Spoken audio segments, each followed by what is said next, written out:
Bonjour, c'est JML d'Ingero Véranda. Aujourd'hui, on parle double vitrage, vitrage isolant, vitrage feuilleté. Donc, quand vous allez aborder votre projet, très important d'avoir un double vitrage. Et en dehors du double vitrage, il faut que celui-ci ait une protection solaire. C'est-à-dire, il va laisser passer le soleil en hiver, quand le soleil est beaucoup plus bas. Et dès que l'été arrive, le soleil monte. Et là, il y a une protection qui se met en œuvre. C'est technique.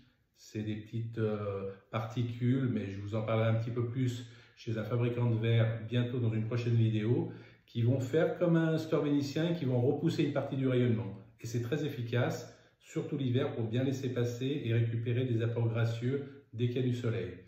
Donc important de mettre un double vitrage.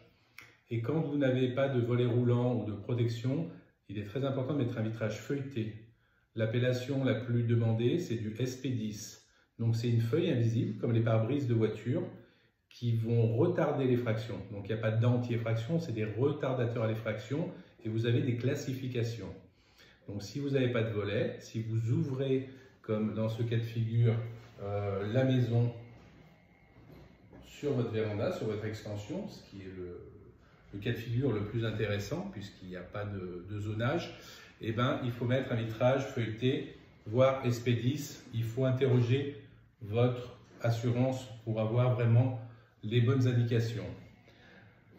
Ensuite, vous avez des vitrages qui permettent la sécurité des personnes dans les commerces. Donc, si vous faites de votre véranda un lieu pour faire du commerce, ça m'est déjà arrivé pas très loin d'ici, et idem, je vous ferai la visite et une vidéo pour avoir les commentaires de cet artisan.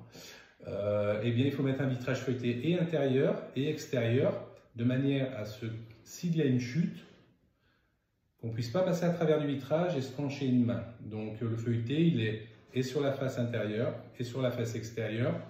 Il faut imaginer un sandwich où la feuille invisible, c'est la tranche de jambon, et que chaque morceau de vitrage, c'est la tranche de pain. Donc voilà, c'est ça un vitrage feuilleté, tout simplement. Et quand il y a une lame d'air, et ben dans cette lame d'air-là, ça crée une isolation. Et si en plus on injecte du gaz argon, entre autres, et ben ça améliore l'isolation thermique. Voilà ce que je peux vous dire pour le vitrage.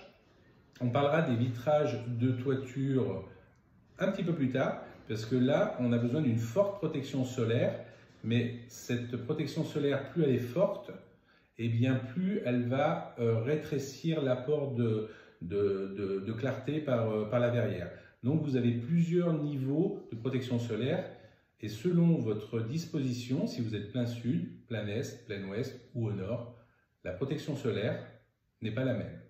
Je vous dis à bientôt pour de nouvelles vidéos. N'oubliez pas de cliquer plus bas pour vous enregistrer sur cette chaîne-là, et n'hésitez pas à me laisser des commentaires si vous avez besoin d'autres informations.